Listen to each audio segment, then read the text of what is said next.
नमस्कार मैत्रिणींनो, मुक्ताज क्रिएशन चॅनलवर आपले खूप खूप स्वागत. तर आजच्या या व्हिडिओमध्ये मी आरीवर्कचे ब्लाऊज शिवणार आहे. हा या ब्लाऊजचा बॅकनेक आहे. या बॅकनेकचा सेंटर मार्क करायचा आहे. सेंटर मार्क करून झाल्यानंतर त्यावर अस्ताचा सेंटर सेट करायचा आहे. बरोबर शोल्डर आणि नेकचा सेंटर व्यवस्थित पद्धतीने मॅच करायचा आहे आणि या पद्धतीने पिना लावून सिक्युअर करून घ्यायचा आहे आणि मेन फॅब्रिक कट करून घ्यायचं आहे. मेन फॅब्रिक कट करून झाल्यानंतर पिनाने सिक्युअर केलेला हा बॅक पार्ट तसाच ठेवायचा आहे. तसंच आपण बाजूला ठेवूया आणि आता स्लीव्जची कटिंग बघूया.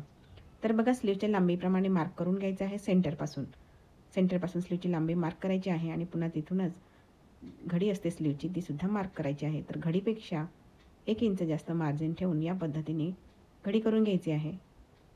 तर पहा, आणि या पद्धतीने हे सेंटर मॅच करून घ्यायचं आहे. दोन्ही बाह्यांचा सेंटर मॅच करायचा आहे, काठाला मॅच करायचे आहे आणि व्यवस्थितपणे ठेवायचे आहे. त्यानंतर यावर अस्तर ठेवायचं आहे. अस्तरची कटिंग ठेवायची आहे. सांगितलं तर बघा, स्लीवची कटिंग ठेवलेली आहे आणि स्लीवच्या कटिंगचा सेंटरसुद्धा मॅच करून घ्यायचा आहे मेन फॅब्रिकच्या सेंटरला. आता इथे स्लीवला जोड येणार आहे, त्यामुळे इथे 1.5 ते 2 इंच मार्जिन ठेवलेले आहे. स्लीवला 1 इंचाचा जोड येणार आहे, म्हणून 1.5 ते 2 इंचाची मार्जिन ठेवून मेन फॅब्रिक कट करून घ्यायचं आहे.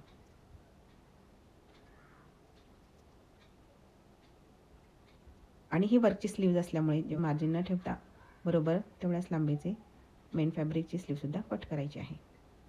तर आता बॅक पार्ट शिवायला घ्यायचा आहे. तर पहा, तुम्ही इथे पाहू शकता, हा बॅक पार्ट आहे आणि हा सेंटर आहे. हा बॅक नेकचा सेंटर आहे. तर तुम्ही पाहू शकता इथे 2.5 इंचाचा गळा आहे, म्हणून दोन्ही साईडला 2.5 इंचावर मार्क केलेला आहे.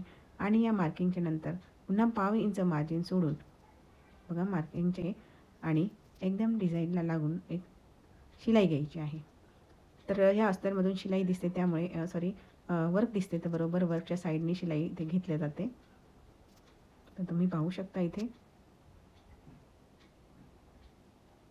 ही शिलाई घेऊन झाल्यानंतर बरोबर 1/2 इंचाची मार्जिन सोडायची आहे आणि नेक कट करून घ्यायचा आहे. नेक कट करून झाल्यानंतर त्याला छोटे छोटे कट्स द्यायचे आहेत, म्हणजे नेक व्यवस्थितपणे तिथे उलटवला जातो आपला आणि बरोबर त्याला चांगली फिनिशिंग येते. त्यासाठी असे छोटे कट्स द्यायचे असतात. तर बघा, हा राऊंड नेक आहे. तर हे अस्तर थोडंसं या पद्धतीने बाजूला करायचं आहे आणि पुन्हा जे शिलाई असते आतली, म्हणजे मार्जिन सुटलेली असते, ती अस्तरच्या बाजूने घेऊन या पद्धतीने टॉप स्टिच द्यायची आहे. तर हा राऊंड नेक असल्यामुळे आपण यावर या पद्धतीने टॉप स्टिच देऊ शकतो. तर पहा, इथे टॉप स्टिच देऊन घ्यायचे आहे. तर तुम्ही पाहू शकता, आपला सुंदर असा हा गळा इथे तयार झालेला आहे. त्यानंतर अस्तर पॅच करून घ्यायचं आहे. अस्तर पॅच करून झाल्यानंतर मेन फॅब्रिकचे जे काही दोरे असतात किंवा जास्तीचा फॅब्रिक असतो, तो कट करून घ्यायचा आहे आणि बॅक पार्टला टक्स घ्यायचे आहेत आणि कमरेला सुद्धा पट्टी लावून बॅक पार्ट तयार करून घ्यायचा आहे. तर बघा, इथे हा फ्रंट नेक आहे, तो सुद्धा बॅक नेकप्रमाणे तयार करून घेतलेला आहे. त्यानंतर आपण तयार करणार आहोत स्लीव्ज. तर पहा, तुम्ही इथे पाहू शकता, ह्या 2 स्लीव्ज आहेत, त्या समोरासमोर ठेवून घेतलेल्या आहे आणि हे त्याचा अस्तर आहे. तर हे अस्तरची घडी तुम्ही इथे पाहू शकता, ही 7.5 इंचाची घडी आहे. तर बघा, इथे ही 7.5 इंचाची घडी आहे आणि 8.5 इंचाची घडी पाहिजे आहे आपल्याला. तर त्यासाठी या अस्तरच्या दोन्ही साईडला 1 इंचाचा जोड येणार आहे. तर ही 7 इंच लांबीचा आणि 1 इंच रुंदीचा, तर आपण त्यासाठी 2 बाय 7.5 ते 8 इंचाच्या या पट्ट्या घेतलेल्या आहेत. तर दोन्ही स्लीव्जला 2 जोड, म्हणजे असे एकूण 4 पट्ट्या आपल्याला लागणार आहे. तर बघा, त्या जोडण्यासाठी या पद्धतीने ह्या स्लीव्ज आपण तर आधी समोरासमोर ठेवून घेतलेल्या आहे. तुम्ही पाहू शकता, इथे हे काठ आहेत या स्लीव्जचे, दोन्ही स्लीव्जचे, म्हणजे दोन्ही काठ समोरासमोर येतील या पद्धतीने ते ठेवून घेतलेले आहे. आणि आपल्यासमोरची जे स्लीव आहे, ते स्लीव आता आपण जोडणार आहे तिला पट्टी. तर मेन फॅब्रिक बाजूला करायचं आहे आणि अस्तरच्या खालून या पद्धतीने ही पट्टी ठेवायची आहे आणि त्यावर एक शिलाई घ्यायची आहे. त्यानंतर या पद्धतीने पट्टी बाहेर काढून त्यावर एक प्रेस स्टिच घ्यायची आहे, म्हणजे ते मजबूत पण होतं आणि ती शिलाई एक साईडला दबून फिनिशिंग येते. तर बघा, या पद्धतीने सुलटा भागावर झालेला आहे अस्तरचा बरोबर. त्यानंतर आपण जी समोर बाजू ठेवलेली स्लीव आहे ती घ्यायची आहे. तर त्याचा मेन फॅब्रिक या पद्धतीने खाली करून पुन्हा अस्तरच्या खालून या पद्धतीने पट्टी ठेवायची आहे, त्यावर एक शिलाई घ्यायची आहे आणि पुन्हा एक प्रेस स्टिच घ्यायची आहे. तर तुम्ही इथे पाहू शकता बरोबर उलट्या साईडला सुलटी साईड झालेली आहे. तर त्यानंतर आपण ह्या स्लीव्स पुन्हा समोरासमोर व्यवस्थित घ्यायच्या आहेत आणि त्या अशा समोरासमोर घेतल्यानंतर या पद्धतीने फिरून घ्यायचं आहे आणि दुसरी साईड आपल्यासमोर करून घ्यायची आहे.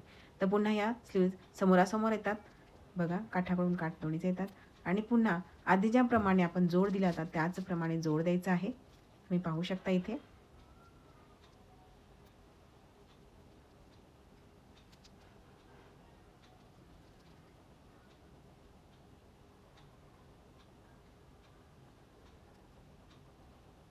आणि हा जोड देऊन झाल्यानंतर पुन्हा अस्तर व्यवस्थितपणे घडी करायची आहे अस्तरच्या स्लीवची आणि 8.5 वर मार्क करायचे आहे घडीला आणि बॉटम म्हणजे दंडघेऱ्याकडून सुद्धा 2 इंचाची मार्जिन सोडायची आहे मापापेक्षा. जे 5.5चं आहे तर 7.5 वर मार्क करायचं आहे आणि दंडघेरवर मार्क करायचं आहे. तर दुसरी स्लीवसुद्धा याच पद्धतीने मार्क करून कटिंग करून घ्यायची आहे दुसऱ्या स्लीवची सुद्धा. तर बघा आणि त्यानंतर अस्तर जोडून व्यवस्थितपणे स्लीव्स तयार करून घ्यायचे आहे. ह्याच स्लीव्स तयार करून झाल्यानंतर शोल्डर जोडायचे आहे. हे वर्कचं ब्लाऊज असल्यामुळे शोल्डर जोडताना व्यवस्थित खाली वर्क येणार नाही अशी काळजी घ्यायची आहे. खाली वर्क आले तर सुई तुटते. तर बघा स्लीव्ससुद्धा जोडून घ्यायची आहे. स्लीव्ह जोडताना पण शिलाईमध्ये वर्क येणार नाही याची काळजी घ्यायची आहे. शिलाई करता करता बीड्स हाताला लागतो का याची हे पाहायचं, म्हणजे त्याप्रमाणे आपण तिथे शिलाई घेऊ शकतो. तर बघा जेव्हा स्लीवची फिटिंग करायच्या वेळीसुद्धा व्यवस्थितपणे लक्ष देतच शिलाई करायची आहे. तर पहा तुम्ही इथे पाहू शकता दोन्ही स्लीव्ज आणि दोन्ही स्लीव्ज जोडून झालेले आहे. आता साईड फिटिंग घ्यायची आहे. तर साईड फिटिंग करायच्या वेळीसुद्धा हाताने बोटाने पाहायचं आहे तिथे वर शिलाईमध्ये बीड्स येतात का. तर बीड्स असेल तर शिलाई सावकाशपणे घ्यायची आहे.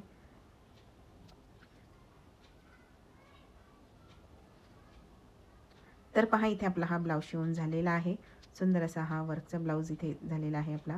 तर तुम्ही पाहू शकता हे बॅकनेक सुंदर असं झालेलं आहे हे डिझाईन आणि हा फ्रंटचा सुद्धा नेक आहे.